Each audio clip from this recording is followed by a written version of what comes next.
Uy, Santi. Oh, bakit ka nandito? Napakamot sa ulo ang binatang si Edwin nang wala man lang reaksyon ang batang tinawag at kinausap niya. Lumapit pa siya ng bahagya dahil naisip niyang baka di lang siya nito narinig. Ano bang ginagawa mo dyan? Delikado ang pwesto mo, pambihira ka oh. Baka mamaya hilahin ka ng kapre at daling ka sa kaharian nila. Ikaw din. Huy! Anong ginagawa mo dyan? Ngunit wala pa ring reaksyon ang bata. Napaatras si Edwin at plano niyang iwan na lang at wag nang pakialaman ito dahil parang ayaw nitong magpaistorbo. Ay nako, diyan ka na nga. Siguro pinagalitan to sa kanila. Tulala eh. Hoy, Kuya Edwin, sino bang kausap mo dyan? Oh, ikaw na naman. Bakit ba bigla ka nalang sumusulpot kahit saan ha? Pambira kang bata ka. Pinagli ka yata ng nanay mo sa kabuti. Ayan ka na naman, kuya eh. Dinadamay mo na naman ang nanay ko eh. Pero teka, sino nga kasi ang kausap mo dyan? Para kang tangay. O baka naman may nakikita ka nang di ko nakikita. Hala ka, kuya. May multo ka bang kausap? Hoy, tigil-tigilan mo ako ah. Gunggong ka talagang bata ka. Hindi mo ba nakikita? Si Santi ang kinakausap ko. Pero ayaw ako sagutin eh. Teka, nasa na ba ang batang yun? Bakit biglang nawala? Anong nawala? Eh wala namang tao dyan eh. Naiisip ko nga na baka nababaliw ka na at kinakausap mo ang puno. Ano? Ako nababaliw? Umayos kang bata ka at baka bigwasan kita dyan. Kinakausap ko nga si Santi, di mo ba nakikita? Nakaupo sa dyan kanina sa mismong puno. Kuya, kanina pa ako nakasunod sa iyo eh. Pero wala namang tao dyan sa balete. Wala akong nakikita. Baka naman namamalikmata ka lang, kuya. Hindi. Imposible yun. Nakita ko talaga. Nariyan nga siya kanina. Teka, baka umalis na nang hindi natin namamalayan. Ewan ko sa'yo, kuya. Basta, walang tao dyan. Hoy, ikaw na bata ka. Para lang sa kaalaman mo ha. Pasaway akong tao, inaamin ko. Pero hindi ako sinungaling. Ewan ko sa'yo. Diyan ka na nga. Umalis na si Edwin na puno ng pagtataka. Alam niyang hindi siya namamalikmata. Si Santi nga ang nakita niya doon. Baka nga umalis nang hindi nila napapansin. Winaglit niya na lamang sa isip ang tungkol kay Santi at tinahak ang daan papasok sa gubat. Hapon na at kailangan niya nang umuwi. Pagdating sa bahay ay sermon ang sinalubong ng kanyang lolo Eli. Saan ka na naman ba nanggaling ha, Edwin? Bakit ngayon ka lang? Lolo Eli, namingwit lang po ako sa ilog. Oh, sige nga, kung namingwit ka. Nasaan ang isda? Bakit wala kang dala? Ano po kasi, wala eh. Wala pong isda ngayon eh. Tsaka, naputol po yung nylon ng pambingwit ko. Ang sabihin mo, naglakwatsa ka lang. May pinaglololoko mo pa ako. Amoy chiko ka pa nga oh. Akala mo, porkit maayos kang magsalita eh, makakalusot ka sa akin. Hoy, wag ako, iba na lang. Lolo naman eh. Akala mo di dumaan sa pagiging lasinggero eh. Abay, hindi talaga, gunggong. O heto, somon yan. Ipinapatawag ka sa barangay hall. Ano ba ito ha? Sino na naman ba ang tinarantado mo? Ay nako lo. Si Tekla lang yan. Yung baklang matundon sa kabilang kanto. Wala naman akong kasalanan dyan eh. Siya pa nga dapat na ireklamo ko kasi ang arte-arte. Nakakasura ang itsura. Ayun, sinapok ko nga. Ay, Diyos kong batang ire. Natuwa ka pa sa katarantaduhan mo. Harapin mo yan bukas. Opo, lo. Kinabukasan, matapos mag-agahan, nagsimulang maglakad si Edwin papunta sa barangay. Gaya ng inaasahan, bigla na namang sumulpot si Chris at muling bumuntot sa kanya. Naiinis na siya sa bata dahil panay ang daldal nito, kaya hindi siya makapag-isip ng mabuti. Ipinagpipilitan pa nitong mag-ampon sa kanya. Ulila na si Chris at kasalukuyang nakatira sa kanyang tiyuhin na ubod ng sama ng ugali. Kaya ganun na lamang ang matinding kagustuhan niyang magkaroon ng bagong pamilya. Oy Chris, pwede ba? Tumahimik ka naman. Ang ingay-ingay mo. O kaya umuwi ka na lang kaya? Ayoko, Kuya Edwin. Ay nako, bahala ka sa buhay mo. May problema pa akong kaharapin. Pagkarating sa barangay ay tumuloy si Edwin at naroon na ang bakla na tinutukoy niya. Pati ang lolo Eli niya ay naroon na rin. Bakit ba ang tagal-tagal mong dumating? Kanina pa kami naghihintay dito. Lolo naman eh. Alam mo namang malayo-layo ang bahay natin mula rito eh. Nakasakay ka kasi sa motor ni Mang Albert kaya nauna kang dumating. Ba't sumasagot ka pa ha? O ano nang gagawin mo sa black eye nito si Tekla? Sige nga. Eh di, dagdagan pa natin sa kabila para magpantay. Kasalanan ko ba kung lalampalan pa siya? Nagpapapansin kasi. Ang kulit-kulit. Alam naman niyang di ako napatol sa bakla eh. Buti nga sa kanya. Aba, lokong batang ito ah. Hoy, ikaw Edwin. Hindi ka na bata. 27 ka na. Pero kung umasta ka, daig mo pa ang isang batang musmos na katulad ng nakabuntot sa'yo. Oh, ayos ah. Nananahimik ako rito, Lolo eh. Bakit ako nasali sa sermon nyo? Bakit? Totoo naman ah. Pareho kayo ng apog. Parehong pasaway. Sermon dito, sermon dun. Hay, ano ba namang klaseng buhay to? Makalabas na nga. Hihintayin na lang kita doon sa labas, Kuya Edwin. Umalis ang bata at piniling doon na lamang maghintay sa labas. Samantala, nang muling bumaling ang paningin niya kay Tekla, nakita niyang tila nagpapapungay ito ng mga mata. Dumating na din ang kapitan at ilang lupon upang mapag-usapan na ang problema. Hoy, Edwin. Pagbabayaran mo tong ginawa mo sa akin, kala mo ah. Tekla, pwede ba? Alam mo naman ang dahilan kung bakit ko ginawa yun sa'yo, di ba? Anong dahilan mo, Aber? Nako, Kap. Magpapabayad talaga ako ng danyo sa lalaking ito. Teka lang, ano magpapabayad ka ng danyos? Eh, ikaw naman ang dahilan kung bakit ka nasuntok eh. Dahilan. Che! Anong dahilan para saktan mo ko, ha? Eh, wala naman akong ginagawang masama sa'yo, ah. Anong wala? Eh, yung pangiinsulto mo sa akin sa harap na maraming tao. Yung ginagawa mong paninirang puro kasinungalingan. Akala mo ba hindi ako naaapektuhan doon? So sinaktan mo ko dahilan doon. Napakaduwag mo, Edwin. Wala kang ibang alam kundi idaan sa dasan lahat. Hindi ko plinanong saktan ka. Pero napuno na ako eh. Hindi mo alam kung gaano mo ako nilagay sa alanganin sa mga pinagsasabi mo. Tama ba naman na, Kap, sabihin niyang sota niya raw ako? Kahit na, wala kang karapatang malakit, no? O sige na. Eh, ano bang gusto mo? Para maayos lang to. May lakad pa ako eh.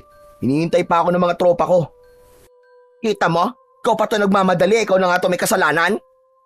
Pero sige, madali naman akong kausap eh. Hindi na kita pagbabayarin sa pasako. Pero sa isang kondisyon, pagsisilbihan mo ko ng 3 araw sa parlor. Aba, ayos ah. Ambisyoso ah. O Kap, parang ayaw yata oh. Hindi, sige. Payag na ako. Basta libre ang pagkain at merienda ah.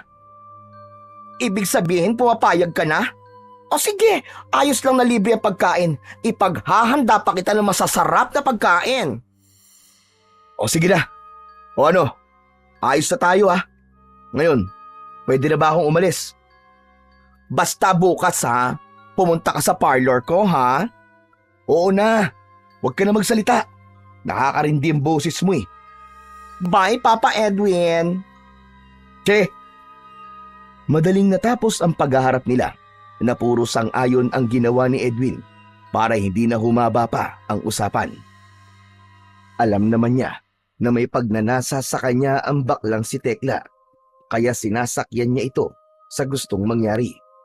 Pero ang totoo ay wala siyang balak na sumipol sa napagkasunduan nila.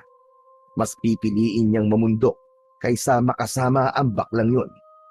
Palabas na sila ng barangay nang biglang marinig ang usapan tungkol sa isang bata na natagpo ang patay sa kagubatan. Ayon sa sabi-sabi, ulo na lang daw ang nakita at wala na ang katawan. Kuya, alam mo ba kung sino ang batang tinutukoy nila? Malamang hindi. Kalalabas lang kaya namin. Ikaw talaga oh. Walang iba kuya kundi si Santi. Sariwang-sariwa pa daw ang dugo. Bago lang nangyari ang krimen. Tsaka ayon sa nasagap kong balita kuya, kahapon ng tanghali pa raw nawawala si Santi. Ano? Kalokohan yan. Nakita ko pa siya kahapon ah. Wala kang kausap kahapon dun sa balete kuya. Baka minumulto ka niya kamo. Kaliwat kanan ang usapan ng mga tao tungkol sa balita. Hindi naman makapaniwala si Edwin sa kanyang nalaman. Bumabalik sa isip niya ang itsura ni Santi. Maputla, nangingitim ang mga mata at tulala na parabang walang kabuhay-buhay. Biglang nagtayuan ang mga balahibo niya. Naalala niya ang ganitong senaryo noon bago namatay ang tatay neryo niya. Nakita niya rin ang imahe ng ama noon, katulad ng nakita niya kay Santi. Hoy! Kuya Edwin! Kuya! Ang lalim ng iniisip mo ah. Umalis na si Lolo Eli oh. Narinig mo ba sinabi niya o hindi? Ha? Ano ba? Sabi ko na eh. Lutang ka na naman eh. Ang sabi niya, dumiretso ka na raw sa langit. Ano? Abi sira ulong bata to ah. Ikaw kaya ang ihagis ko papuntang langit. Ano, gusto mo? Hindi, joke lang yun kuya. Dumiretso ka na raw sa bahay para makaiwas na sa gulo. Basagulero ka raw kasi. Anong sabi mo? Oops! Totoo na yun.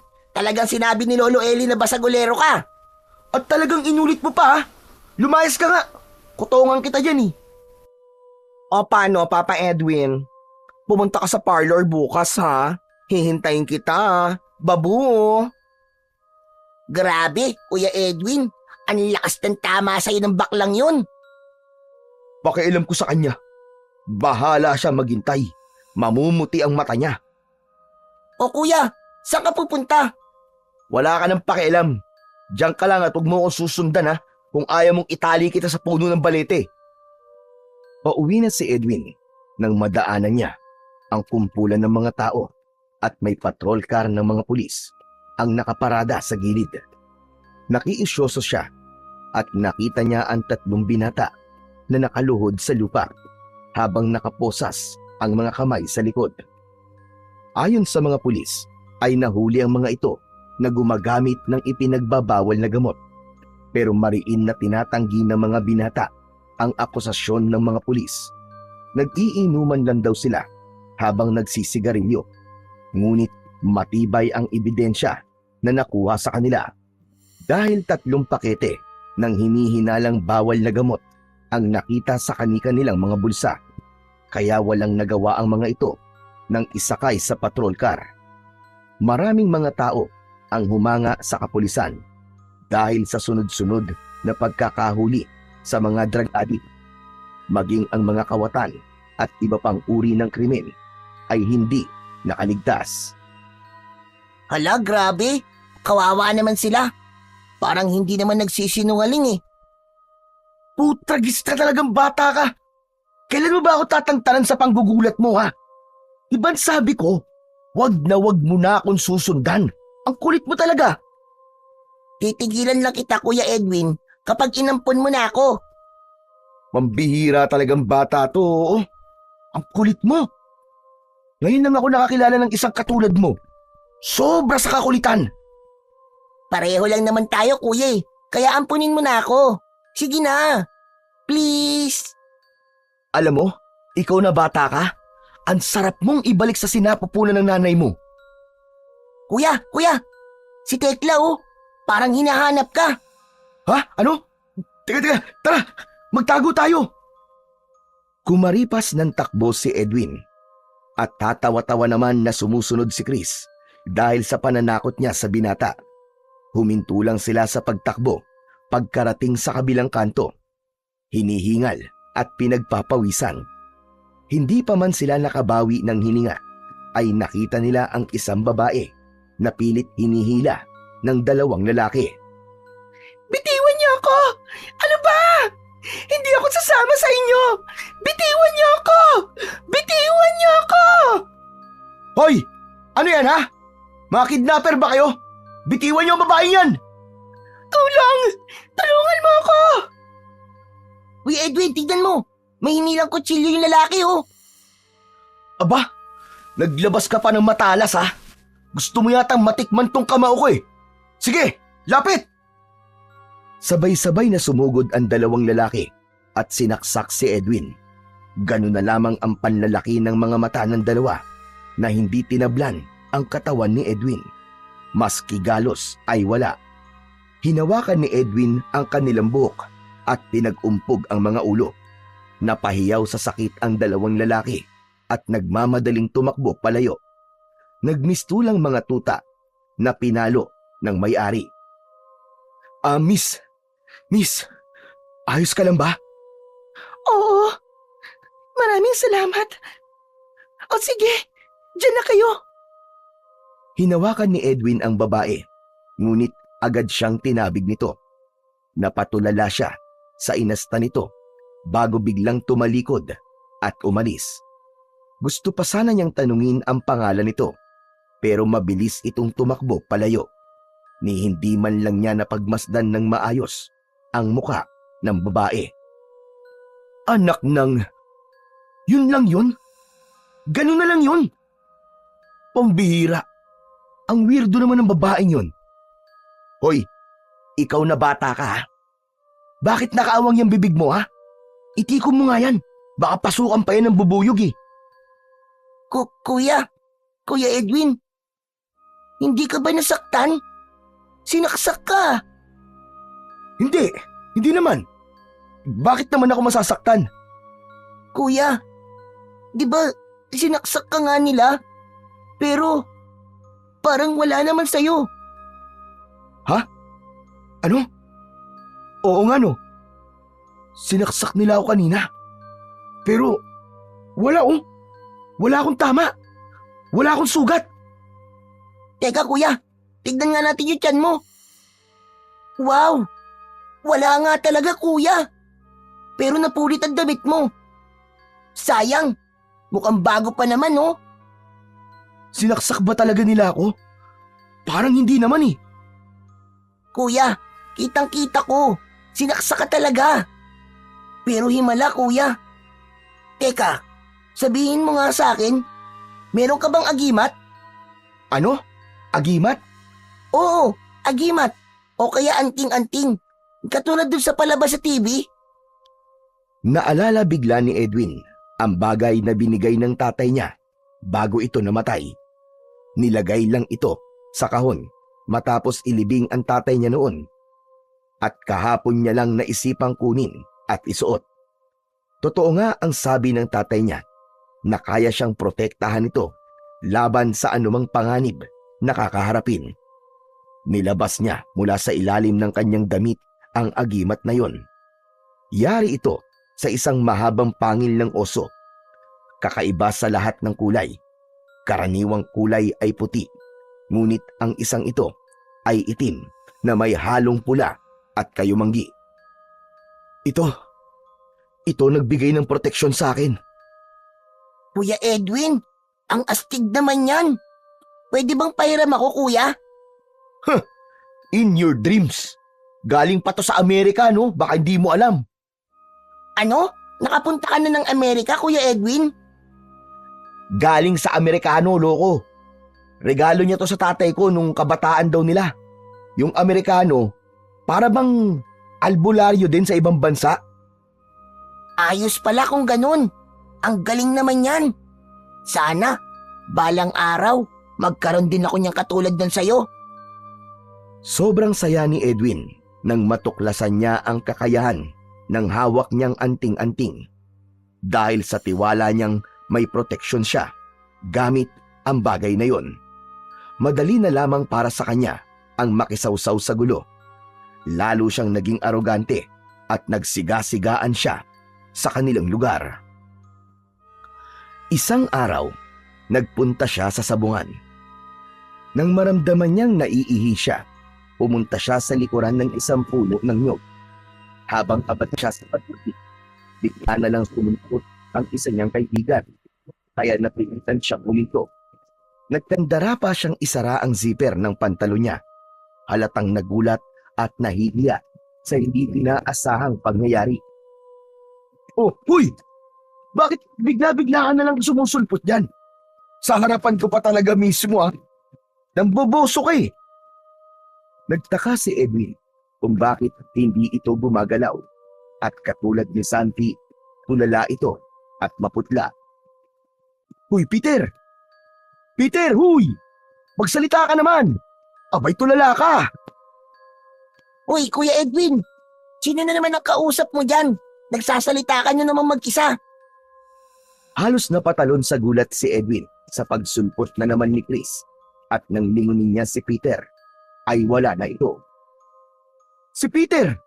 Nakita ko siya kanina nakatayo dito eh. Ano? Wala ka namang kasama dito, kuya eh. Totoo bang wala kang nakikita na kasama ko rito? Baka naman pinagtitripan mo lang ako palagi Kukutungan na talaga kita. Totoo nga, kuya. Wala talaga akong nakikita. Magsisinungaling ba naman ako sa'yo? Tsaka alam mo ba, kuya? Napansin ko, nung sinabi mo nakita mo si Santi dati, namatay siya kinabukasan. Naku, hindi kaya mamamatay din si Kuya Peter? Ano sabi mo? Halika, dali! Puntahan natin! Tara, kuya!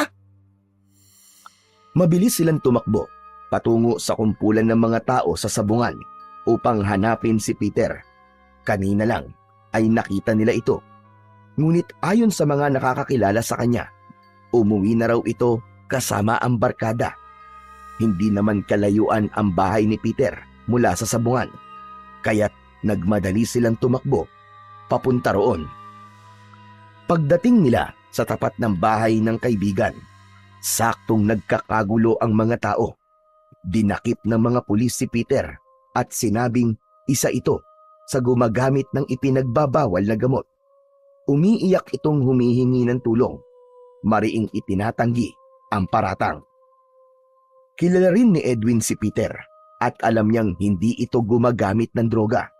Lulong lamang ito sa sugal, ngunit kailanman ay hindi ito nalulong sa bawal na gamot. Lalo na't may allergy pa ito sa usok. Naawa si Edwin sa kanyang kaibigan, kaya't agad niyang hinarangan ang mga pulis na kumakaladkad kay Peter papunta sa patrol car. Teka, sandali lang po, Chip! Hindi naman po drug addict ang kaibigan ko eh. Mabait po na tao yan, mga sir. Walang rason po para huliin niyo siya. Hindi po yan addict. Nagtaasan ang kilay ng mga pulis. Halatang naiinis sa panghihimasok ni Edwin.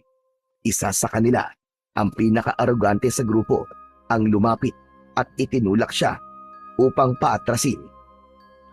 Ngunit nasa halip na siya ang umurong, ang pulis pa mismo ang napaatras. Tila may kung anong puwersang bumaliktad sa kilos niya. Nawalan ito ng balanse at muntik nang bumagsak sa lupa. Dahilan upang mapaatras ang iba pang mga pulis na nagulat sa pangyayari. Nagkaroon ng katahimikan sa paligid. Napatingin ang lahat kay Edwin na tila walang nangyari, habang si Peter naman ay patuloy na nagmamakaawa na hindi siya nagkasala. Sir, maniwala po kayo, sir. Hindi po siya addict. Ang totoo nga po niyan, sir allergic pa po sa usok ang taong ito eh. Sabihin niyo nga po, paano po makakagamit ng droga ang taong allergic sa usok?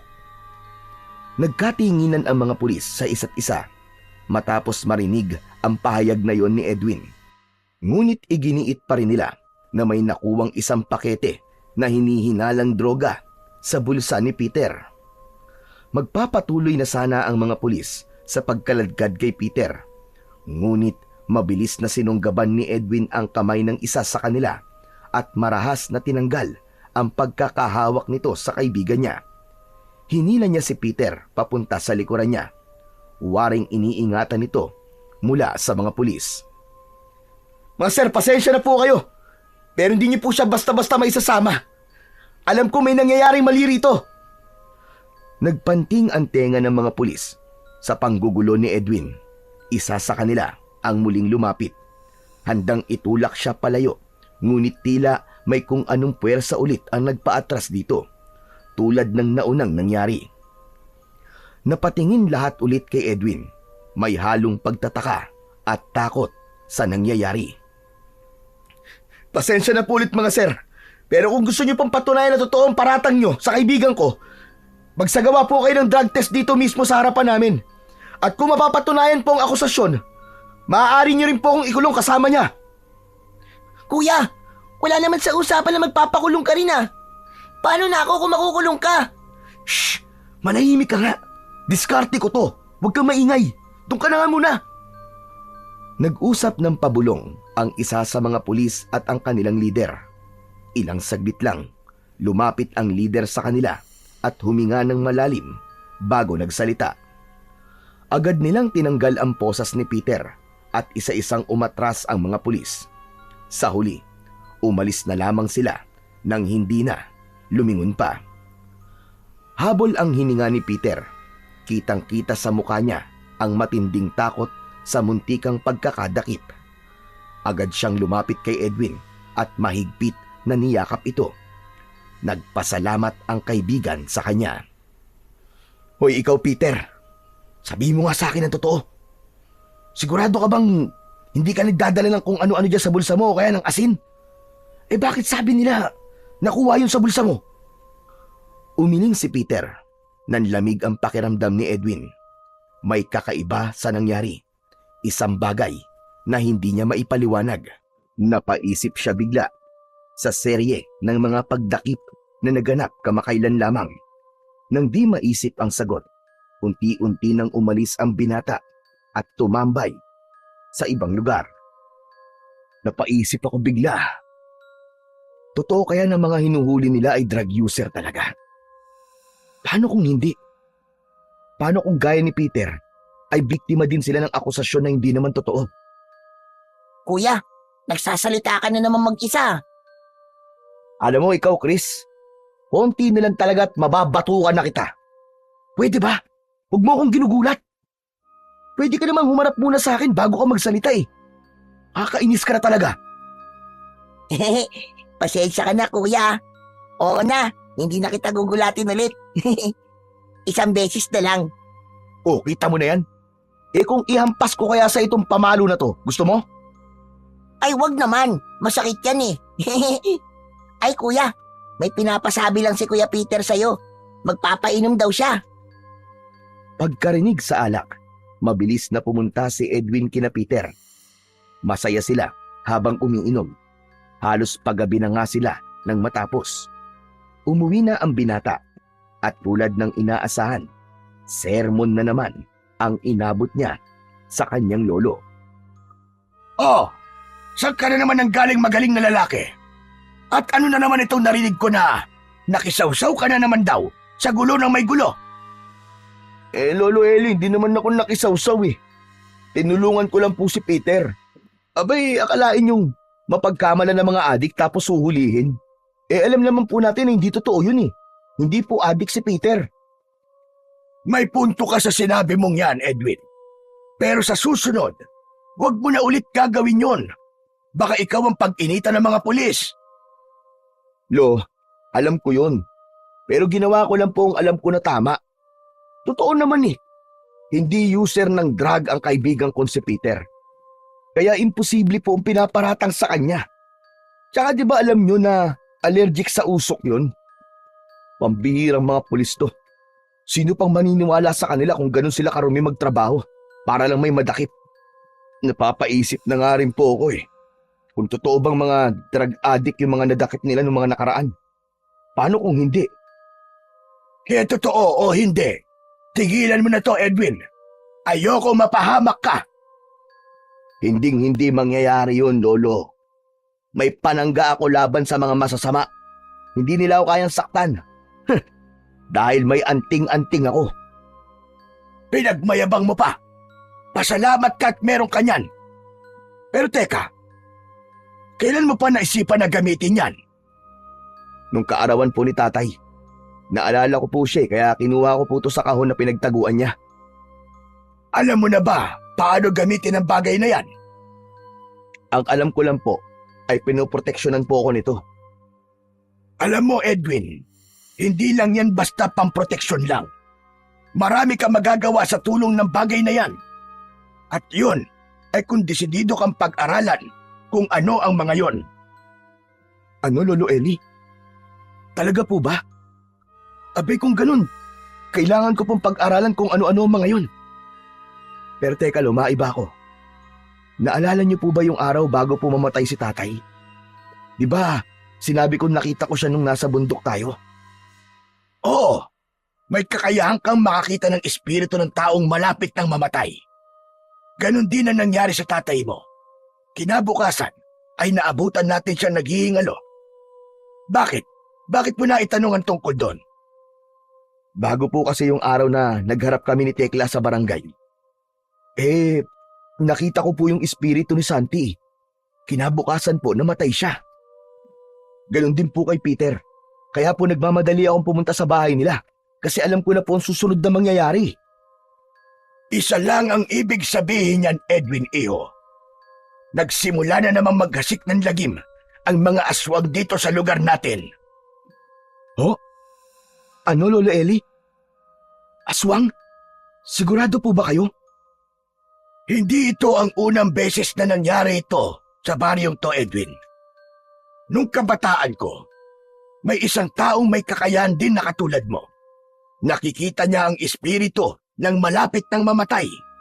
At lahat ng nakita niya noon, kinabukasan, patay na. Alam mo kung ano nangyari sa kanila?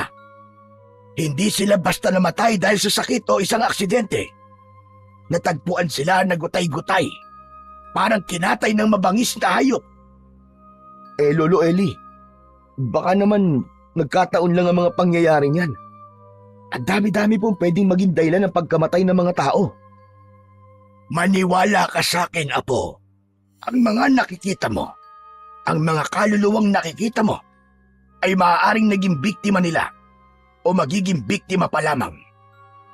Lolo Eli, ang dami niyo pong alam ha. Hindi naman po ako naniniwala sa mga aswang eh. Pero kung totoo yan, bakit hindi ko nakikita mismo ang mga aswang? Bakit espiritu lang ng malapit ng mamatay ang nakikita ko? Dahil yan ang babala sa'yo. Hindi mo sila basta-basta makikita. Pero gusto ng anting-anting mo na malaman mo ang mga susunod nilang magiging biktima. Lolo Eli, ang hirap naman pong paniwalaan yung sinasabi nyo. Pero kung sakaling totoo nga yan, paano naman po natin malalaman kung sino po ang aswang? Sige nga.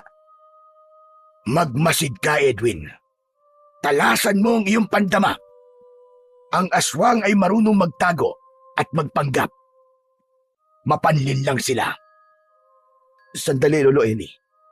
Yung mga pulis, nang hawakan po nila ako kanina, tinulak po nila ako. Parang sila pa po yung napaatras at nasaktan eh. Hindi kaya... Tama ka. Posible yun. Pero mahirap pang magsalita sa ngayon. Kailangan mong makasiguro muna at humanap ng matibay na ebidensya. Kung nagbibigay po ng babala sa akin ng anting-anting ko, Lolo, paano ko po matutulungan ng mga taong gustong biktimahin ng aswang?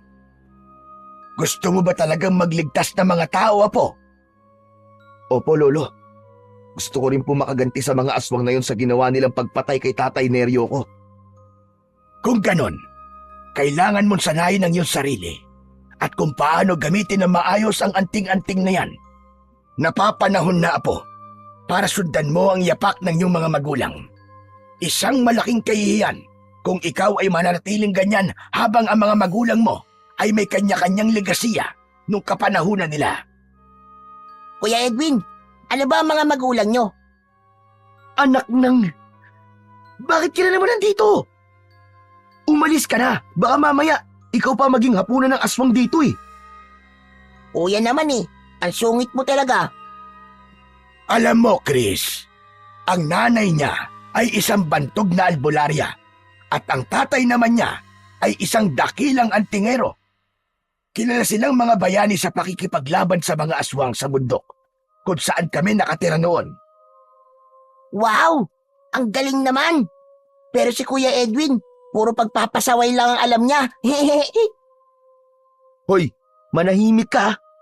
Gusto mo, pauwi na talaga kita? Ay, hindi po. Tatahimik na po ako. Ito na nga oh. Isisiper ko na ang bibig ko. Kaya ikaw, Edwin, wala kang dapat sayangin na panahon. Ikaw lang ang may kakayang labanan ng mga aswang. Ikaw lang ang makakatalo sa kanila. Kaya kailangan mo sanayin ng gusto ang abilidad na meron ka. Dahil kung hindi, marami ang mabibiktima ng mga aswang na yan. Pero Lolo Eli, paano ko po sisimulan? Saan po ako magsisimula?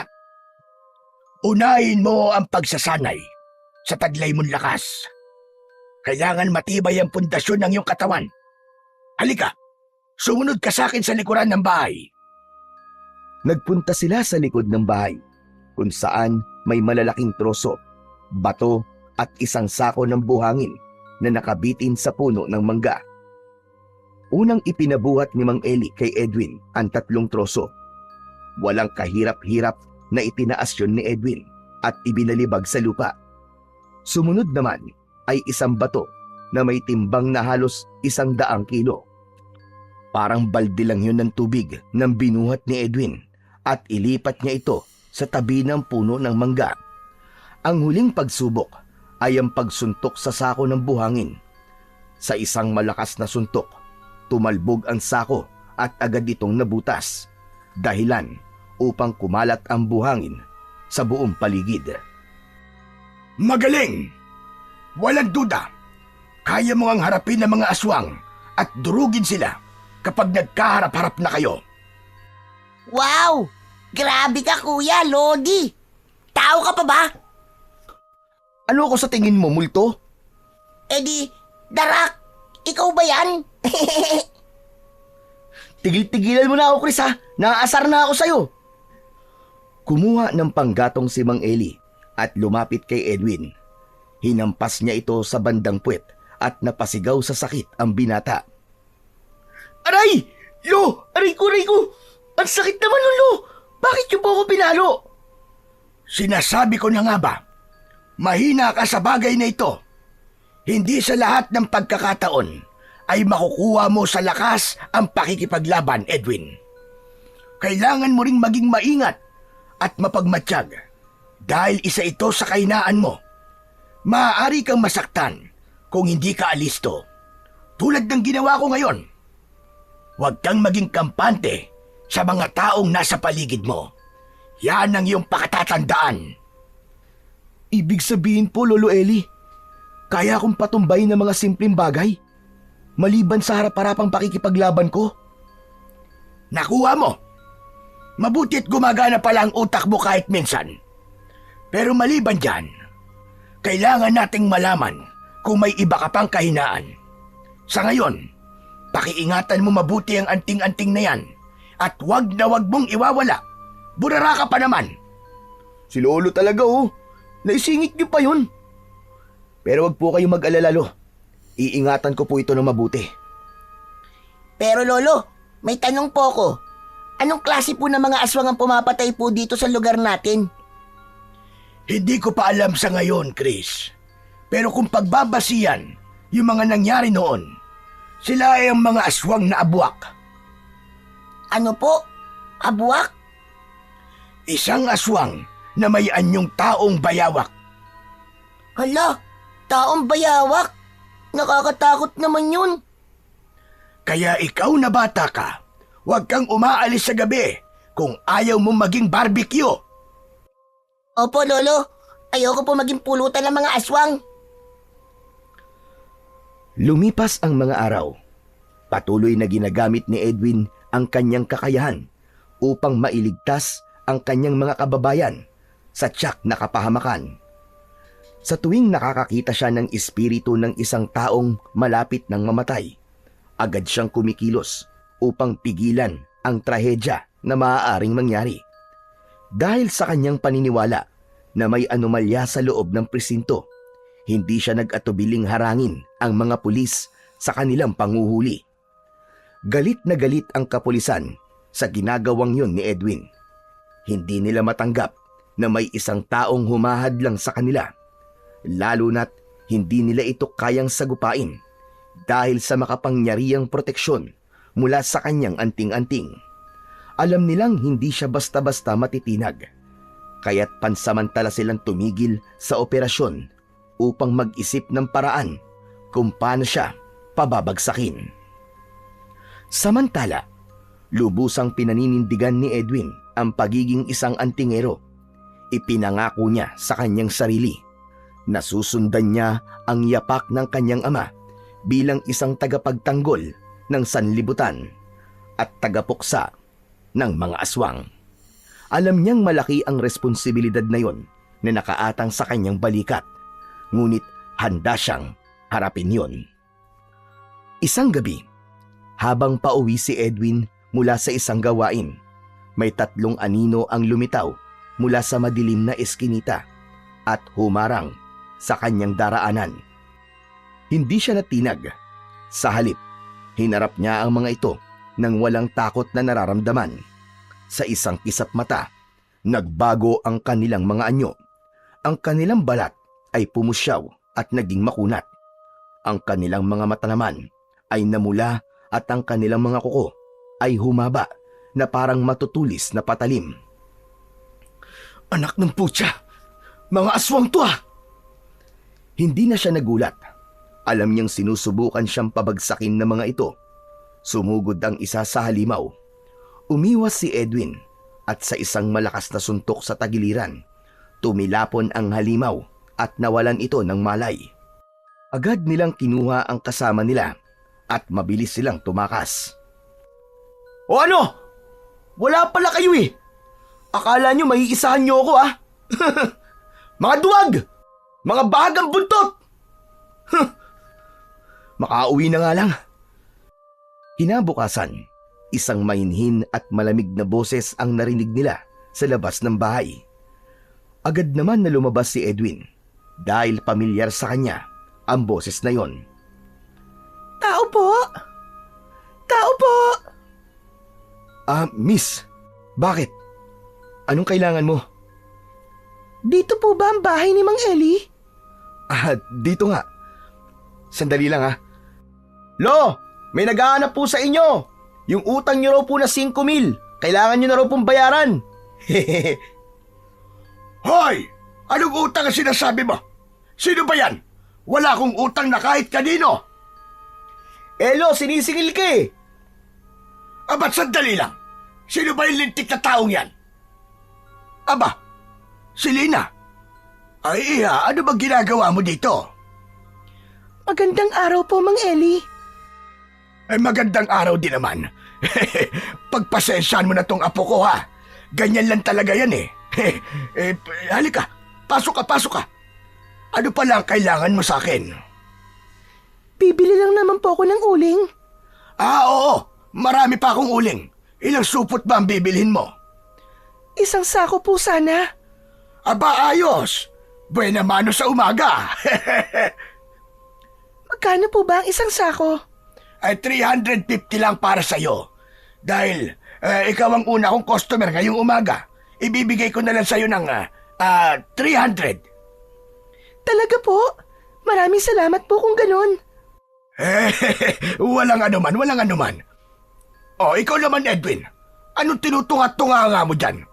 Masyado ba maganda ang kaharap mo at natulala ka na? Lolo.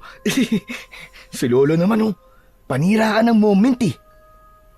Sige na, kumuha ka ng isang sakong uling sa likod at buhatin mo. Ihatid mo na rin at malapit lang naman ang water station dito sa atin. Doon nakatira tong bago nating kababaryo. Opo. Miss, saglit lang ha. Mabilis lang ako. Sige. Nang makuha ang uling, ay dumiretso na sila sa water station. Tahimik lang si Edwin habang paminsan-minsang sinusulyapan ang magandang dalaga. Makinis ang balat nito.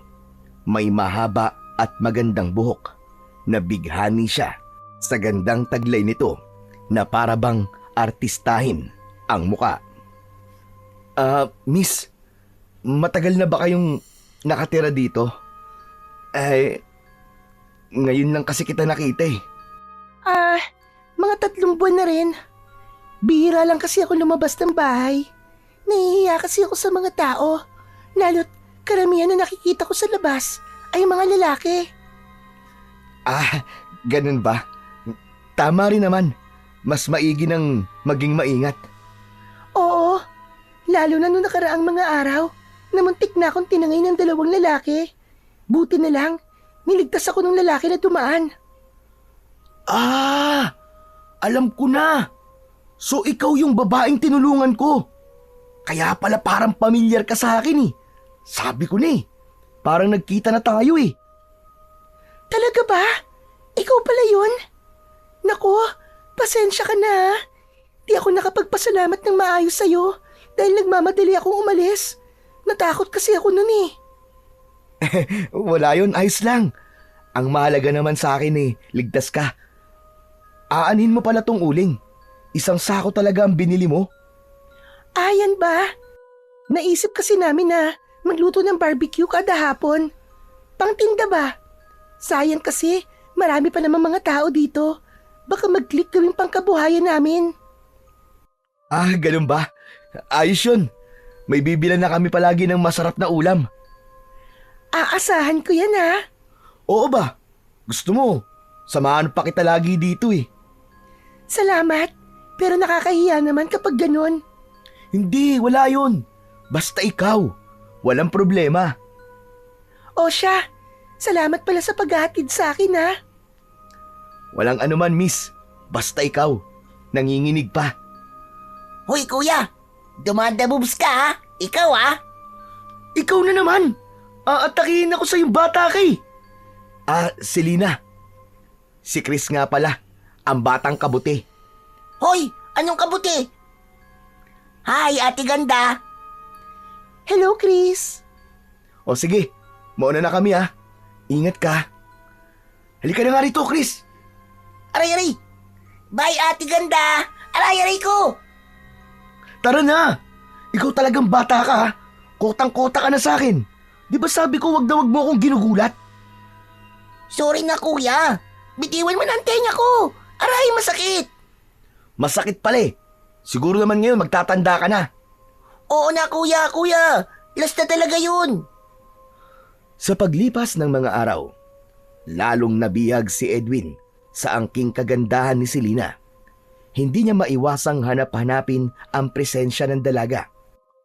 Kaya naman, tuwing hapon, kahit hindi siya ganun kahilig sa barbecue, dumadaan siya sa kanilang tindahan upang bumili. Kahit 2 piraso lang, para lang magkaroon siya ng pagkakataong makausap si Selena. Panandali ang nakalimutan ni Edwin ang tungkol sa mga aswang. Mabuti na lamang at tila humupa muna ang lagim sa kanilang baryo. Walang bagong biktima, walang natatagpo ang bangkay, walang kakaibang pangyayari. Sa isip niya, marahil ay tuluyan ng umalis ang mga halimaw. Hanggang sa isang gabi, naglakas ng loob ang binata na tuluyan nang ligawan si Selena.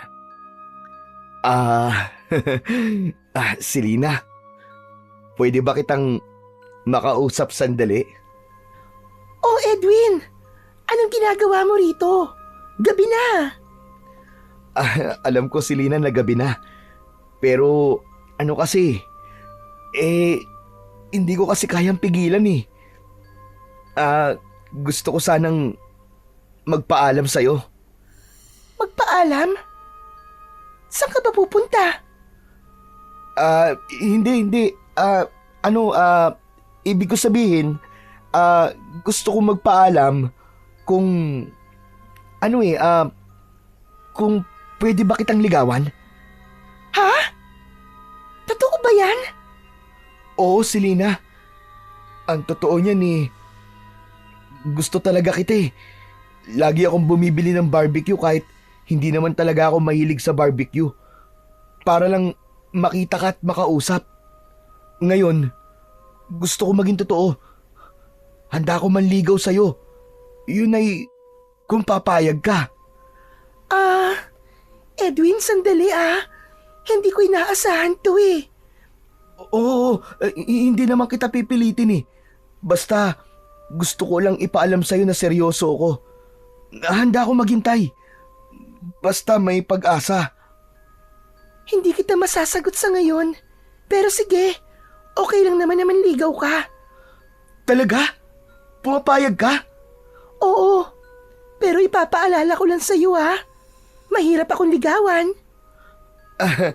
Mas mahirap pa ba kaysa sa pakikipaglaban sa mga aswang? Sira! Masayang masaya si Edwin nang umuwi siya sa kanila. Pakiramdam niya ay nakalutang siya sa alapaap. Nararamdaman din niyang nasa kanya ang lahat. Ang tapang, ang lakas, at ngayon ang posibilidad ng isang pag-ibig mula sa babaeng nagugustuhan niya. Ngunit pagkalipas ng 3 gabi ng kabilugan ng buwan, nagulantang ang buong baryo sa isang nakakakilabot na balita. 4 na katawan ang natagpuang patay sa gubat. Lahat ng ito ay wasak ang katawan, parang nilapa ng mababangis na hayop. Walang nakakita sa tunay na nangyari. Ngunit isang bagay ang sigurado. Bumalik na naman ang mga aswang sa pag-asik ng lagim. Paano nangyari yun? Bakit wala akong nakitang espiritu sa mga nagdaang araw? May kinalaman kaya dito ang bilog na buwan? Po? Bilog na buwan? Oo. Maaaring isa ito sa kahinaan mo, iho. Wala kang makikita kapag panahon ng bilog na buwan. Kailangan dito malaman ng mga aswang. Dahil kung hindi... Ibig sabihin, Lolo Eli, kapag nalaman nila to, maaari nilang gamitin ang pagkakataon na to para magasik ng lagim. Eksakto!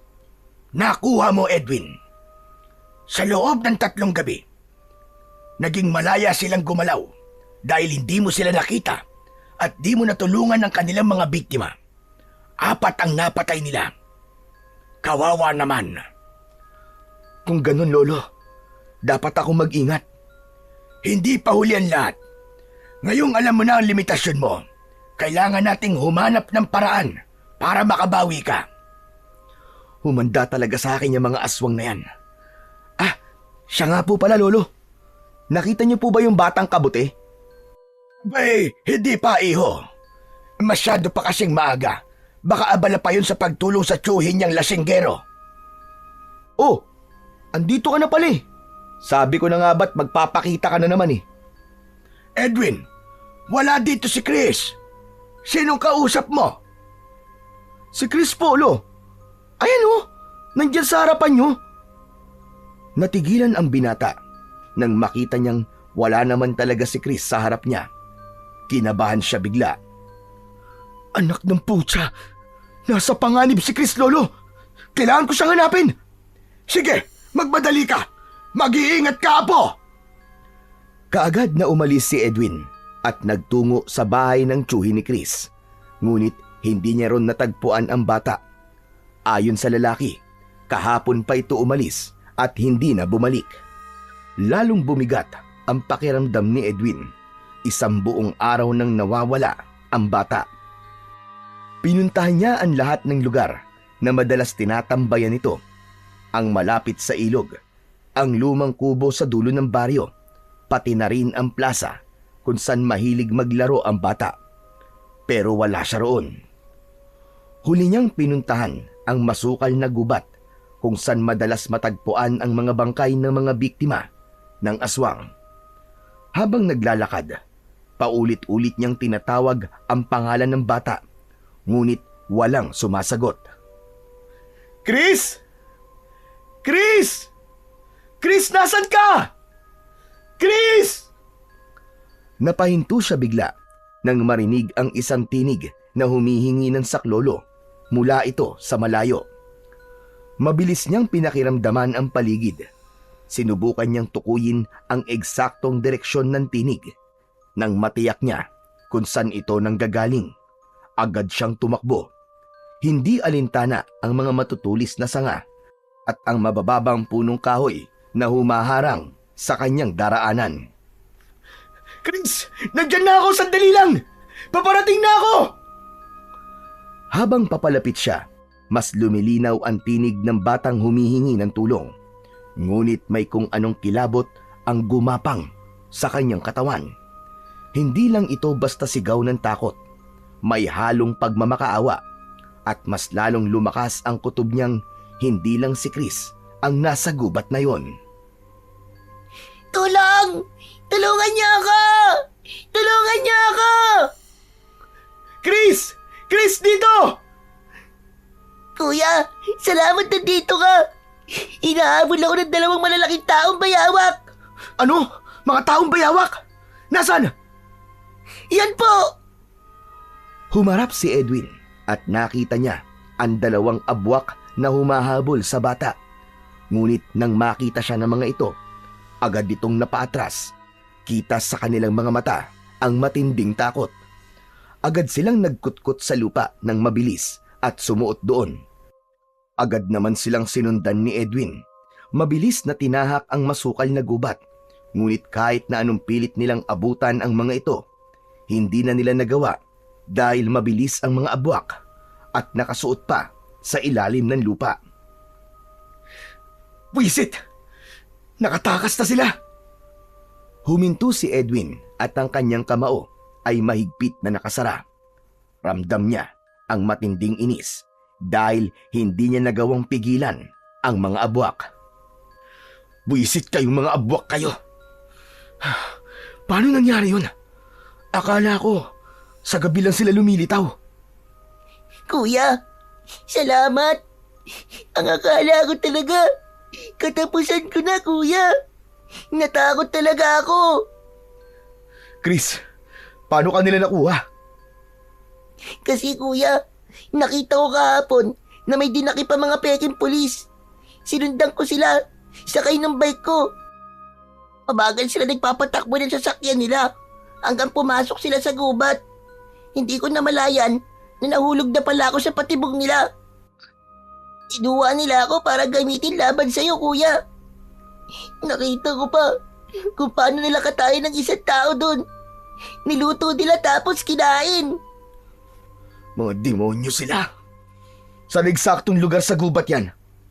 Sa pinakadulo ng hilagang gubat, kuya. May kampo sila ron eh. Malayo yun sa kabihasnan.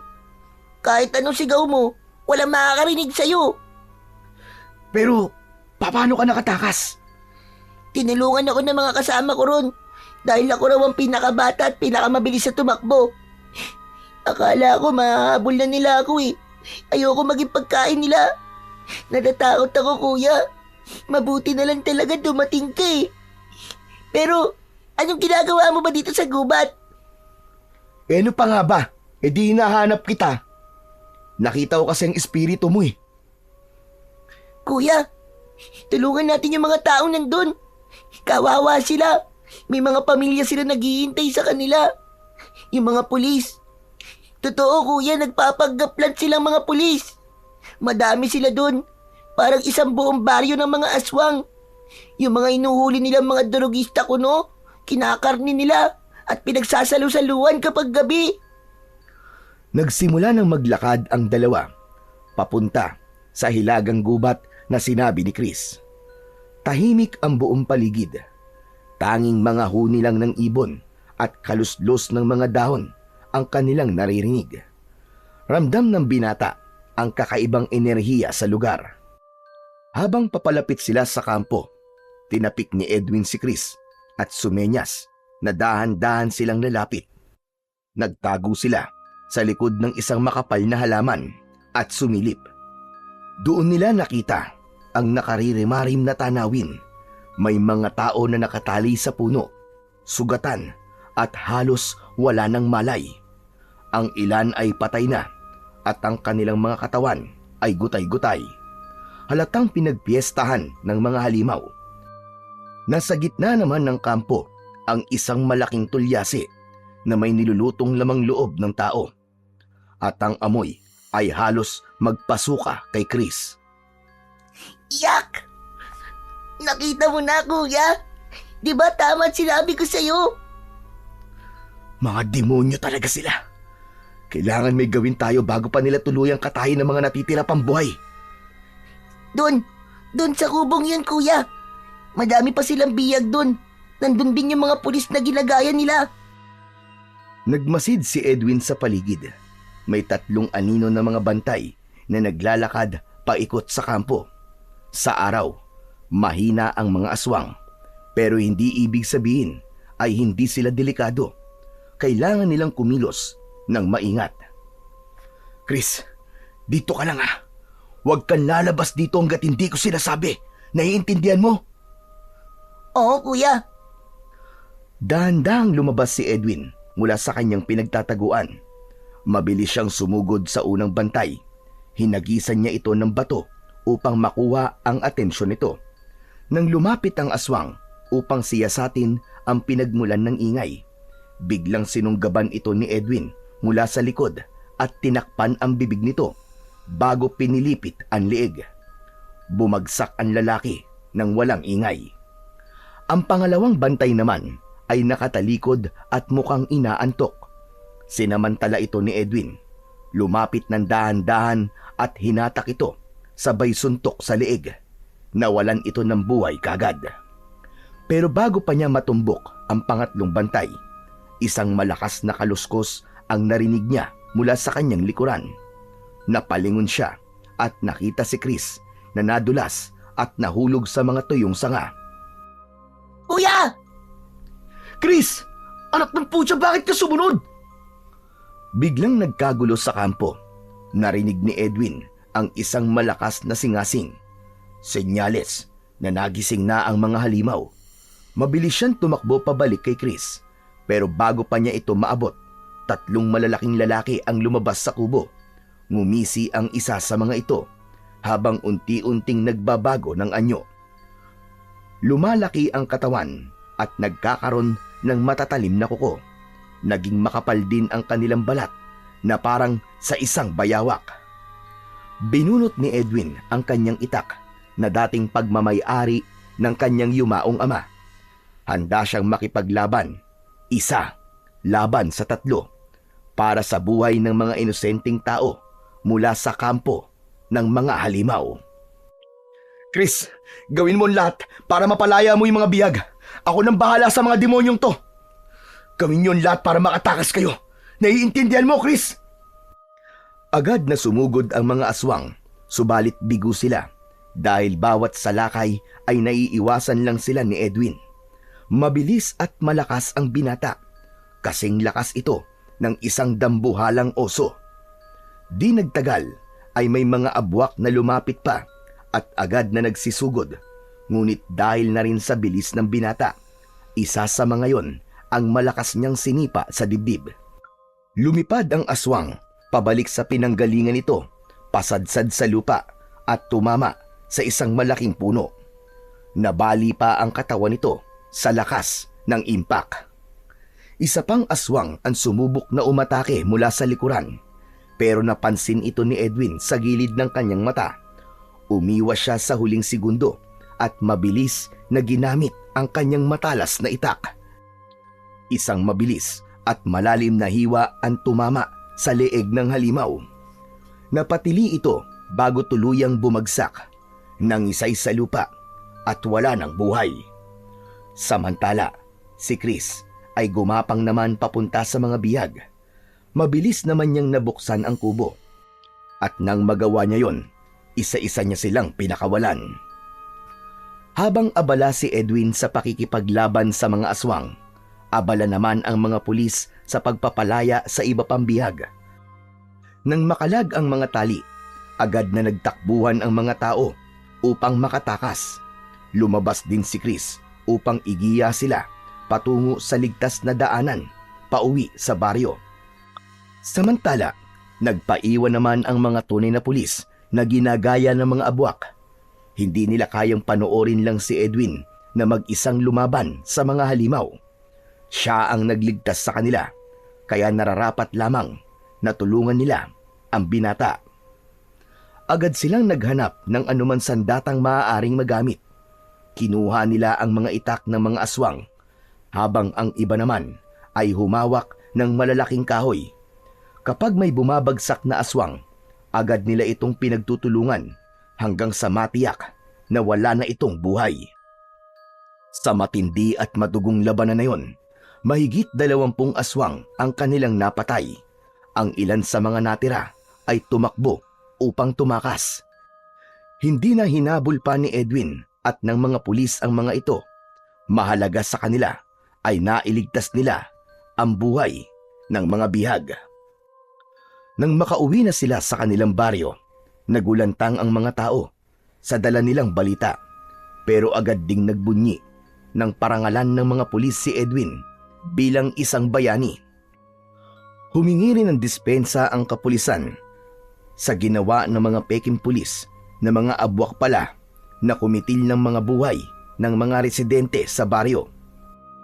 Tumayong testigo ang mga taong nakaranas ng pambibihag sa kamay ng mga aswang. Isinalaysay ang kanilang mga pinagdaanan at nagpatunay sa kasamaan ng mga halimaw.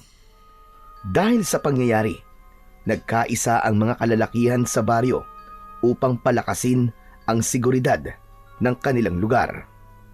Samantala, mabilis na kumalat sa buong baryo ang balita tungkol sa ginawa ni Edwin. Nang mabalitaan ito ni Selena, hindi niya napigilan ang matinding pag-aalala para sa binata. Edwin, ayos ka lang ba? Hindi ka ba nasaktan, ha? Oo, Selena. Huwag ka mag-alala. Hindi naman ako nasaktan eh.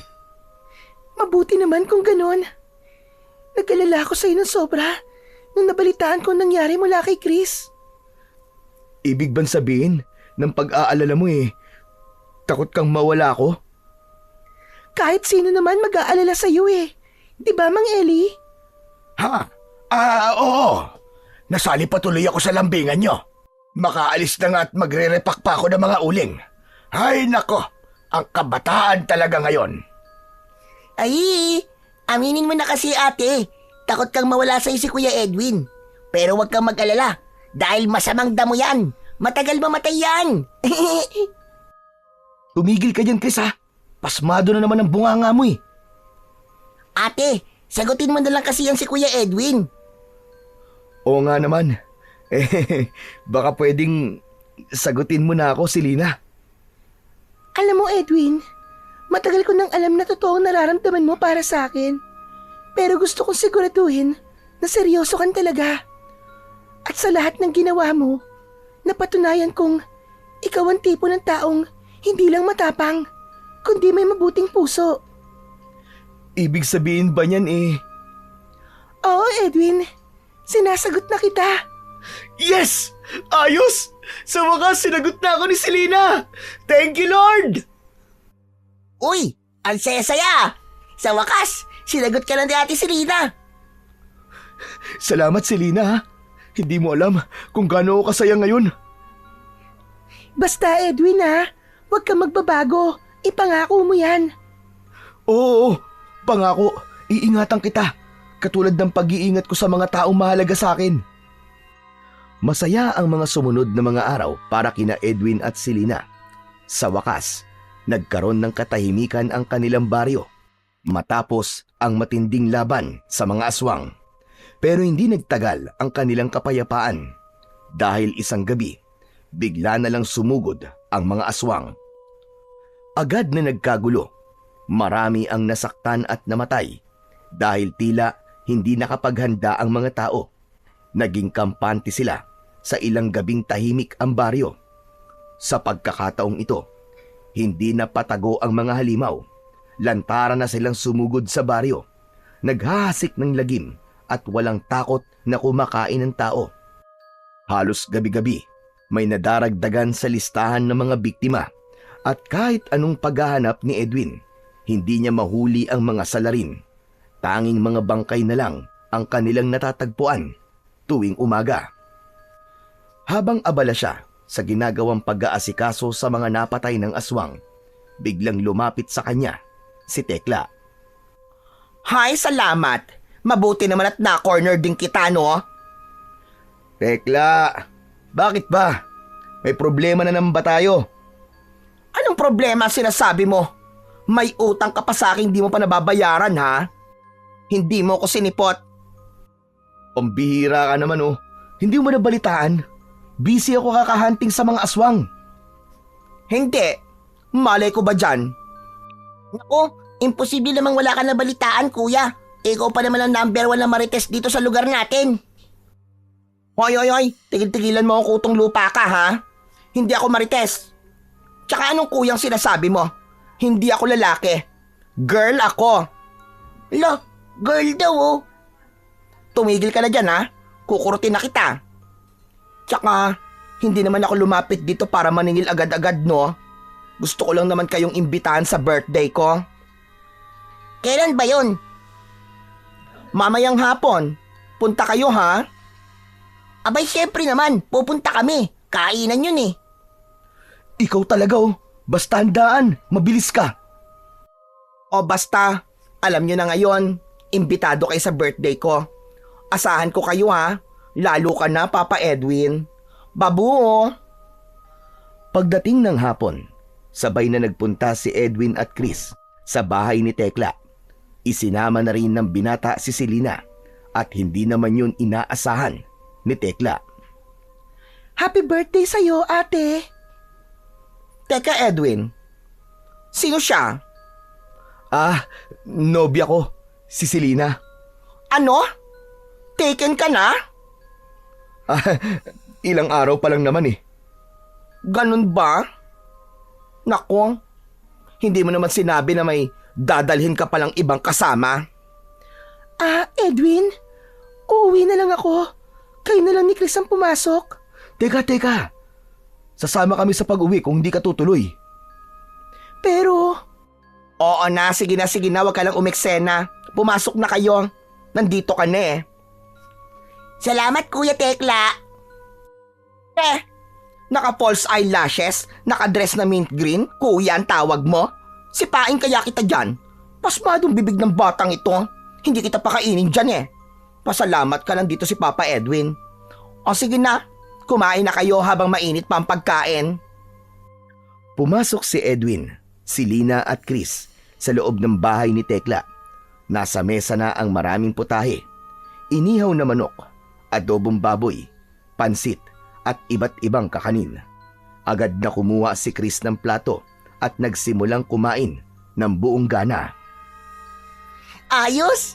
Ang sarap talaga nito! Lalo na tong adobo! Salamat ha! Masarap yan kasi may special na sangkap. Sekreto ng pamilya namin. Tahimik namang naupo si Selena sa tabi ni Edwin. Halatang hindi pa rin komportable sa presensya ni Tekla. Samantalang si Tekla naman ay panay ang sulyap kay Edwin. Tila sinusukat ang reaksyon ng binata. Edwin, hindi mo ba napapansin? Parang ang init ng tingin niya sa'yo. Hayaan mo na. Sanay na ako dyan. Malakas kasi ang tama niyan sa akin eh. Ano yon? May sinasabi ka? Wala. Masarap tong pagkain. Talaga? O sige, kain lang kayo ng kain ha. Teka Tekla. Nasaan nga pala ang mga bisita mo? Nako, parating na mga yon. Tsaka, huwag mo silang intindihin. Mas okay na rin para kayo ang makauna na kumuha ng mga bagong luto ng pagkain. Ganun ba? O sige na, kumain lang kayo ng kumain dyan. Habang kumakain, ay panay naman ang sulyap ni Tekla kay Selena. Panakaw-nakaw niya itong tinataasan ng kilay, pero ngiti lamang ang isinusukli ng dalaga, kaya lalo siyang naiinis.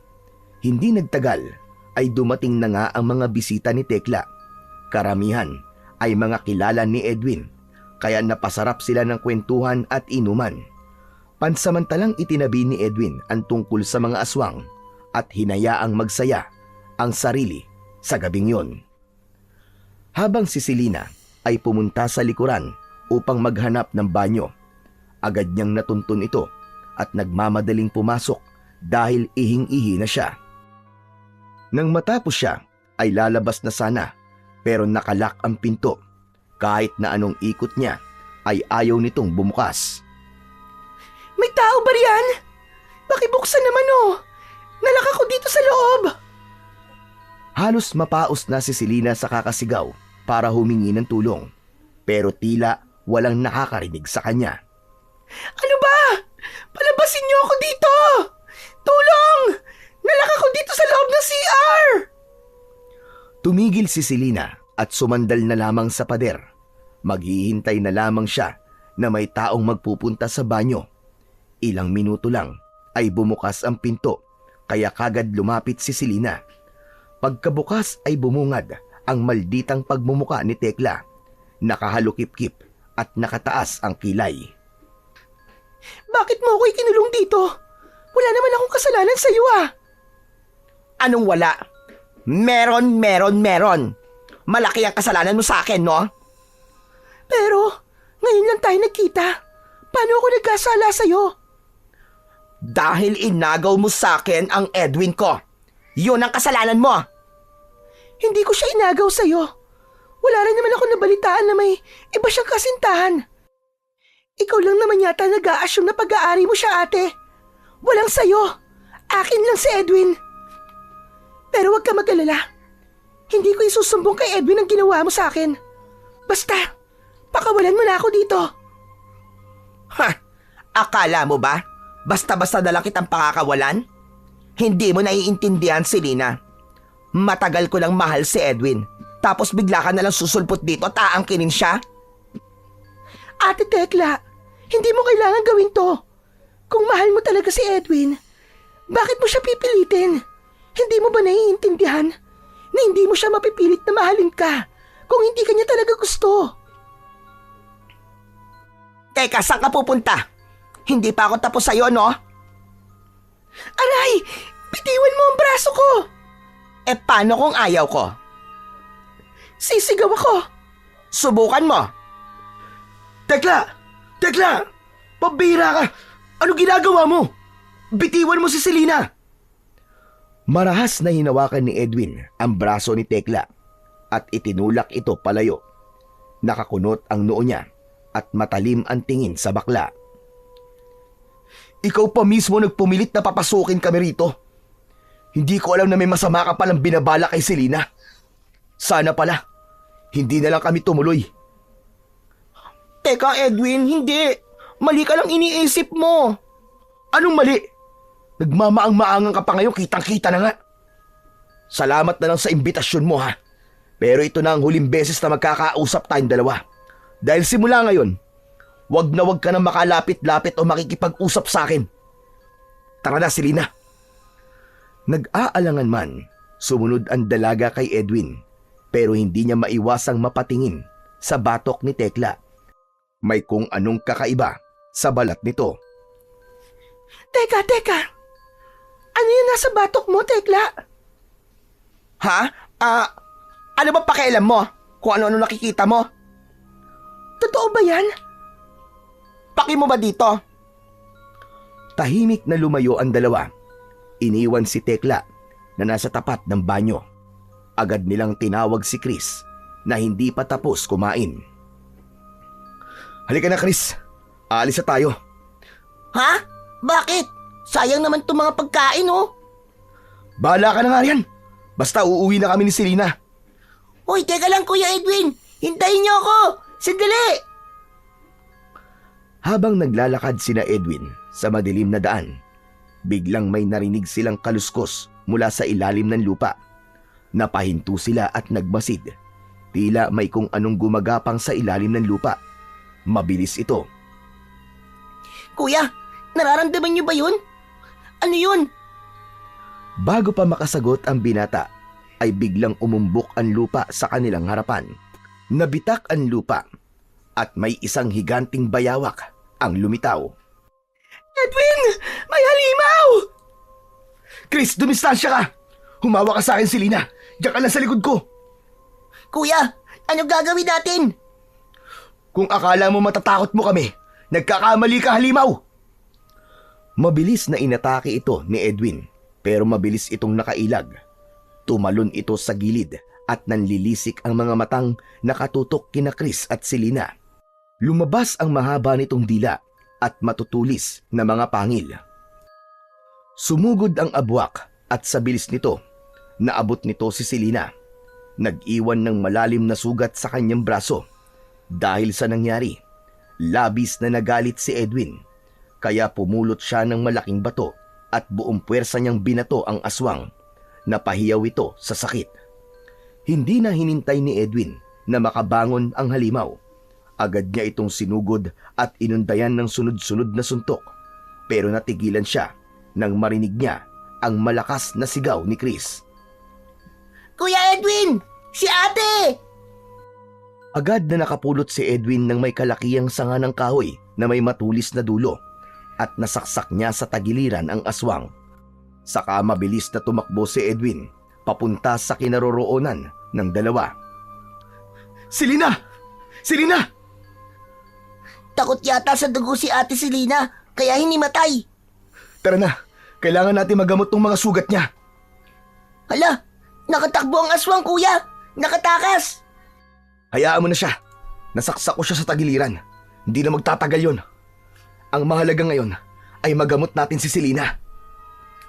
Binuhat ni Edwin si Selena at dineretyo sa kanilang bahay para magamot ng kanyang lolo Eli. Oh! Justin, mga bata ere! Ano nangyari? Bakit duguan kayo? Lolo Eli, may nakalaban po akong aswang at pinuntirya po niya si Selena. Lo, gamutin niyo po ang sugat niya. O siya, sige.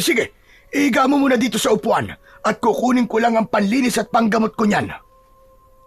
Marunong po pala kayo manggamot, Lolo Eli? Albularyo po kayo? Hindi, marunong lang ako manggamot dahil natuto ko sa asawa ko noon. Siya ang tunay na manggagamot. Nagising si Selena 10 minuto matapos siyang magamot ni Mang Eli. Kita sa kanyang muka ang matinding takot habang nakatitig sa kanyang braso. Pasensya na, Selena. Hindi agad kita naprotektahan kanina. Nasugatan ka tuloy ng halimaw na yon. Ayos lang, Edwin. Pero, nasa na ang aswang? Ano na nangyari sa kanya? Nakatakas siya eh. Pero sigurado kung hindi siya magtatagal. Malubha ang natamo niyang sugat mula sa akin. Hindi mo siya pinatay? Pero paano kung bumalik siya? Huwag kang matakot, Selena. Hindi ko hahayaang masaktan ka ulit ng kahit na sino pang aswang. Sisiguraduhin ko mapapatay ko sila bago ka pa nila mahawakan. Salamat, Edwin, ha? Siya nga pala. Uuwi na ako. Teka, kaya mo na ba? Oo, kaya ko na. Salamat sa lolo mo, ha? Umalis na si Selena. Umuwi na ito sa inuupahan niyang bahay. Samantala, kinabukasan, muling nagulantang ang mga taga-baryo nang mabalitaang patay na si Tekla. May hinala ang madami na pinatay ito ng mga kawatan dahil nakitang may saksak ito sa tagiliran at natagpuang wala ng buhay sa labas ng gate. Pagsapit ng hapon ay napagdesisyonan ni Edwin na bisitahin si Selena upang tignan ang sugat at bumili na rin ng ulam na barbecue. Habang tinataak ang daan papunta sa bahay ni Selena, ay nakita niya ang dalaga na mabilis ang mga akbang, kaya hinabol niya ito. Selena! Selena, sandali! Saan ka pupunta at parang nagmamadali ka? Baka mapano yung sugat mo. Pupunta ako sa mga pulis, Edwin. Ha? Bakit? Ano nangyari? Tsaka bakit ka umiiyak? Edwin, si Mama. Tinangay ng mga lalaking hindi ko kilala. Ha? Bakit daw? May atraso ba ang mama mo sa ibang tao? Wala, Edwin. Mabait ang mama ko. Ako talaga ang pakay ng mga lalaki. Pero si Mama ang naabutan nila sa bahay nung bumili ako ng gamot para dito sa sugat ko. Kung ganun, paano mo nalaman na ikaw ang pakay nila? Nag-iwan sila ng sulat. Ang gusto nila, palitulo kami ni Mama. Bakong anong gawin nila sa mama ko, Edwin? Huwag naman sana. Nandiyan ba sa sulat kung saan kayo magkikita? Oo, sa gubat daw. Hindi kaya mga aswang na naman ang dumukot sa nanay mo? Parang ganun na nga, Edwin. Huwag ka mag-alala. Hahanapin ko sila. Babawiin natin ang mama mo ng buo. Sasama ako sa'yo. Huwag na. Ako na lang. Delikado yun para sa'yo. O sige, basta kailangan mong iligtas ang mama ko, ha? Mangako ka sa akin, Edwin. Oo, pinapangako ko si Lina. Kuya! Kuya! Oh, mabuti naman at tumubo ka na batang kabuti. O anong balita? Si Lolo Eli, kinuha ng 3 malalaking lalaki. Ano? Sino naman sila? Hindi namin kilala, kuya. Ngayon ko lang din siya nakita. Ikaw ang kailangan nila eh. Pero dahil wala ka, pinakawalan nila ako para sabihin sa iyo ang nangyari at kung saan mo sila pwedeng puntahan. Saan daw? Sa gubat daw. Doon mismo sa pinuntahan natin doon.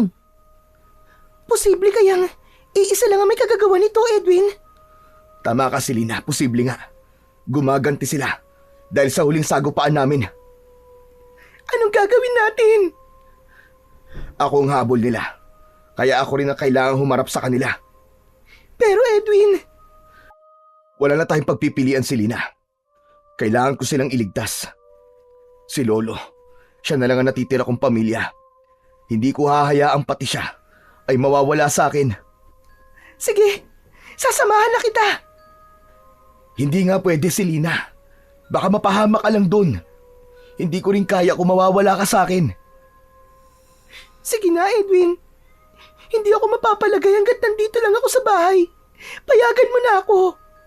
Gusto ko rin masiguro na buhay ang mama ko. Alam ko rin naman na hindi mo ako pababayaan, di ba? Anak ng... Oh, sige na nga. Basta ipangako mong hindi ka aalis sa tabi ko, ha? Salamat. Tara na. Teka, nasan si Chris? Bakit biglang nawala ang batang yon? Ha? Hindi ko rin napansin eh.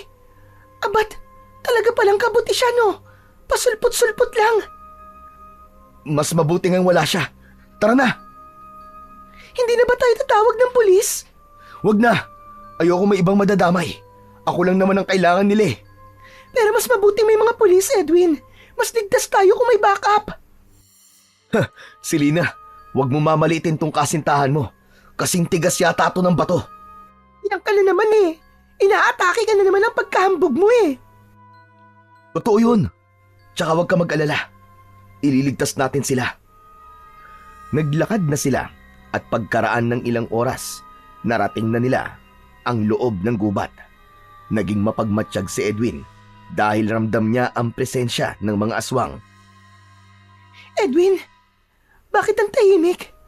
Nandito ba talaga sila? Shh! Huwag kang maingay. Nandyan lang sila. Nagmamatsyag sa atin at naghihintay na magandang pagkakataon para umatake.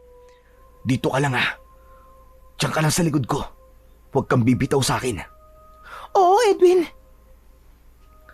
Papalubog na ang araw, ngunit wala pa rin kahit isang aswang ang nagpapakita sa kanila.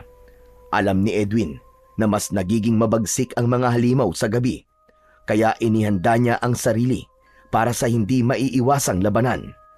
Hanggang sa nakarinig na sila ng malalakas na mga kaluskos. Edwin, may mga kaluskos. Nandiyan na sila. Si Lina, mga tuso sila. Alam nilang mas malakas sila pagsapit ng gabi, kaya hindi sila nagpapakita kanina. Kaya mo ba silang talunin lahat, Edwin? Kakayanin, alang-alang sa inyo. Sa isang iglap, biglang lumitaw mula sa kadiliman ang isang aswang na abwak. Mayabang itong nakatayo, nakangisi, habang nakatitig sa kanya. Nasaan ang lolo ko at nanay ni Selena? Ilabas niyo sila! Unang inilabas ng mga aswang ang ina ni Selena. Nakatali ang mga kamay sa likuran at halatang mahina na dahil sa takot at pagod. Napasigaw si Selena, ngunit maigpit siyang hinawakan ni Edwin upang pigilan itong sumugod. Maya-maya pa, muling nagsalita ang aswang at sinabing ilalabas lang nila si Mang Eli kung maibibigay ni Edwin ang kapalit. Tumingin ito sa binata at itinuro ang suot niyang agimat bilang kapalit sa buhay ng kanyang lolo. Huwag kang pumayag, Edwin. Hindi maaari ang gusto nila. Kapag ginawa mo yon, lahat tayo dito ay mamamatay. Pero yun lang ang paraan, Selena, para patakasin nila ng buhay si lolo. Tama ka. Makakalabas nga ng buhay ang lolo mo. Pero anong mangyayari pagkatapos? Pag-isipan mo mabuti, Edwin. Anong gusto mong gawin ko? Hahayaan kong patayin nila si lolo? Hindi sa ganun, Edwin. Mag-isip na lang tayo ng paraan para iligtas silang dalawa. Tama ka, Selena. May iba pang paraan para mailigtas sila. Pwes, yun ang gawin mo. Pagkatapos itong gagawin ko, ilabas niyo si lolo at hayaan niyong makaalis sila ng ligtas. Nakahanda na siyang gawin ang kinakailangan, ngunit nanatiling mapagmatsyag, handang lumaban kung sakaling hindi tumupad sa kasunduan ang mga aswang. Pero iba ang ginawa ng binata. Anong ginagawa mo, Edwin? Mapapahama ka lang. Ako ang kailangan nila. Kaya ang pakiusap ko sa iyo, Selena, pagkatapos itong gagawin ko, iligtas mo sila at lumayo kayo sa abot ng iyong makakaya. Pero ikaw, Lalaban ako gamit ang sarili kong lakas. hindi, wag. Hindi ako papayag. Akin na yung agimat. Ako na lang ang magbibigay sa kanila. Mabilis nitong inagaw ang agimat kay Edwin. Palabasin niyo na si Mang Eli. Heto, kunin mo na ang kwintas. Lumabas ang isang aswang na hawak si Mang Eli. Edwin na po! Bakit mo binigay sa kanya ang kwintas? Hindi mo dapat binigay sa kanya yan! Lolo Eli, wala na tayong ibang pagpipilian. Ang mahalaga ay ligtas kayo. Hawak na ng aswang ang anting-anting at biglang lumakas ang hangin sa paligid. Isang nakakakilabot na enerhiya ang bumalot sa paligid na parang may mas malaking panganib na paparating. Edwin, hindi mo naiintindihan. Kapag napunta yan sa kanila, mas lalakas sila. Hindi mo na sila matatalo. Hindi naman po ako magpapatalo sa kanila, Lolo. Sa isang iglap, unti-unting nag-iba ang anyo ng pinuno ng mga aswang. Ramdam ni Edwin ang matinding presensya ng kasamaan, ngunit hindi siya natinag. Alam niyang wala nang atrasan ito. Lalaban siya hanggang sa huli. Pero nang subukan niyang sumugod, nakaramdam siya ng pananakit ng kanyang tagiliran. Nang kanyang lingunin, nakita niyang may nakatarak na matalim na kuko. Selena, bakit mo ito ginawa? Dahil matagal na akong kabilang sa kanila, Edwin. Biglang naging abwak si Selena. Unti-unting naglaho ang maamo at maganda nitong muka, napalitan ng malamig at matalim na ekspresyon. Naging masaya akong makasama ka, Edwin. Ngunit hindi ko maaaring talikuran ang tunay kong pagkatao. Kung ganun, pinaglaruan mo lang pala ako. Sa wakas, nahulog ka rin sa aking patibong. Walang hiya ka. Napakahina mo, Edwin. Sa magandang babae ka lang pala titiklop. Hayop ka. Wala kang puso. Wala kang utang na loob. Simula nang makilala kita, wala akong ginawa kundi mahalin ka. Pero lihim mo na pala akong tinitira sa likod. Ginamit mo lang ako. Mas wala kang puso dahil pinatay niyo ang mga kalahi ko. Ginawa ko lamang kung ano ang alam kong tama. Wala ka ng agimat. Nasa amin na nagbibigay ng lakas at proteksyon sa'yo. Wala ka ng laban sa amin ngayon. Hayop ka! Ibalik mo sa akin yan! Biglang inagaw ulit ni Selena ang agimat at dinurog ito. Sandali! Bakit ang daling nadurog nito? Dahil hindi naman yan ang totoong pangil ng oso. Akala mo ba, kailangan marunong manloko ng tao? Masyado mo kong minaliit, Selena. Nanlaki ang mga mata ni Selena nang ilabas ni Edwin ang totoong agimat. Pero maya-maya, may inilabas itong pulbos at itinapon sa mukha ng babaeng abwak. Anong ginawa mo, Edwin? Ha! Laso niyan na pwede mong ikamatay, hayop ka, at ng mga kalahi mo. Matagal na namin pinaghandaan yan. Salamat sa mga kasangkapan na iniwan ni tatay at nagamit ko to laban sa'yo. Sa tingin mo ba, ay susugod ako mag-isa ulit dito nang hindi handa? Hindi naman sana para sa'yo yan eh. Para sana yan sa gustong kumuha ng anting-anting. Pero hindi ko akalain na ikaw pala mismo ang pinuno nila. Kaya pasensya na dahil mas mautak ako kaysa sa inaakala mo. Hayop ka!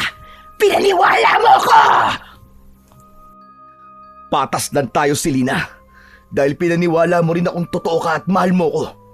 Narito ang totoong anting-anting. At kailanman, hindi ko to ibibigay kahit na kanino. Kahit lolo ko nga, hindi ko pinapahawak to eh. Kayo pa kaya? Mautak tong kalaban nyo. Patayin sila! Sabay-sabay na sumugod ang mga aswang. Subalit isa-isang napatumba ni Edwin ang mga yon. Nakita niyang susugurin ang lolo Eli niya. Kaya mabilis siyang tumakbo. Sinalubong ng malakas na suntok ang babaeng aswang. Halos lahat sila ay nakahandusay sa lupa at namimilipit sa sobrang sakit. Hayop ka! Mamatay ka na, Selena! Ang mga natitirang aswang, halos sabay-sabay silang sumugod, pero bigla silang natigilan nang makarinig ng sunod-sunod na putok ng baril. Dumating si Chris, kasama ang maraming pulis. Walang nakaligtas na buhay sa mga aswang, maliban kay Selena, na unti-unti na ring nanghihina. Hayop ka! Minahal kita nang higit pa sa buhay ko. Pero niloko mo ko, Selena. Niloko mo ko. Isa kang abwak na pumapatay ng mga tao. Ito na ang katapusan ng lahi mo, Selena. Hindi! Hindi matatapos ang lahi namin, Edwin. Kahit ako na ang huli ngayon at mapatay mo ko, may iba pang maghihiganti! Wala na. Tinitiyak kong hanggang dito na lang yan. Wala nang babalik pa. Wala nang ibang susunod sa yapak nyo. Nagkakamali ka. Hindi mo alam, Edwin. Hindi mo alam. Hayop ka. Katapusan mo na!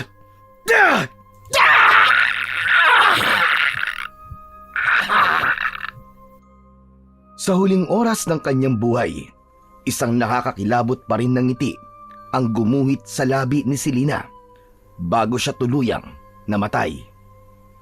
Nang mamatay ang aswang, sinimulan na nilang iligtas ang iba pang mga bihag hanggang sa makita ni Edwin ang isang pamilyar na muka. Ang muka ni Selena. Nilapitan niya ito at agad niyang napansin na tila nangihina. Selena! Miss, ikaw ang totoong Selena? Opo. Ikaw. Kilala kita. Ikaw yung nagligtas sa akin noon. Nung unang gusto nila akong bihagin. Oo, ako nga yun, miss. 2 beses na kitang iniligtas. Hindi ko alam kung paano kita pasasalamatan. Huwag mong alalahanin yun. Ang mahalaga, ligtas ka na. Marahang binuhat ni Edwin ang totoong Selena. Nang makita niyang nangihina ito, agad nila siyang dinala sa ospital upang magamot, lalo na't labis itong natroma sa nangyari sa kanya. Ang Selena pala na niligawan at nakakasama ni Edwin ay isang huwad at siya ang pinuno ng mga abwak na nagpanggap lang na Selena dahil nalaman ng mga ito na may paghanga ang binata sa babae. Kaya't ginamit nila ang pagkakataon na yon para mapalapit kay Edwin at magawa niya ang kanyang maitim na plano. Habang nagpapagaling si Selena sa ospital, muling bumalik ang kapayapaan sa kanilang baryo. Sa tulong ni Edwin, Chris at ng mga pulis, napalayas na nila ang mga natitira pang mga aswang na matagal nang gumugulo sa kanilang lugar. Muli, naging tahimik ang pamumuhay ng mga tao at unti-unting bumalik ang sigla ng baryo. Matapos gumaling ni Selena, sabay silang umuwi sa baryo. Edwin, ano nang balak mo ngayon? Patuloy ako magbabantay. Hindi ko hahayaang may maligaw na namang aswang dito sa atin at maghasik ng lagim. Sasamahan kita, Edwin. Gusto kong tumulong sa'yo. Sigurado ka, Selena? Oo, siguradong sigurado. Teka. Ikaw ba talaga ang totoong Selena? Oo naman. Ako ang totoong Selena. Hindi kaya isa ka lang impostor? Ano sa tingin mo, ha? Paano kung isa ka ring aswang? Eh di kakainin kita. Rawr! Huwag ka mag-alala. Magpapakain naman ako sa iyo eh.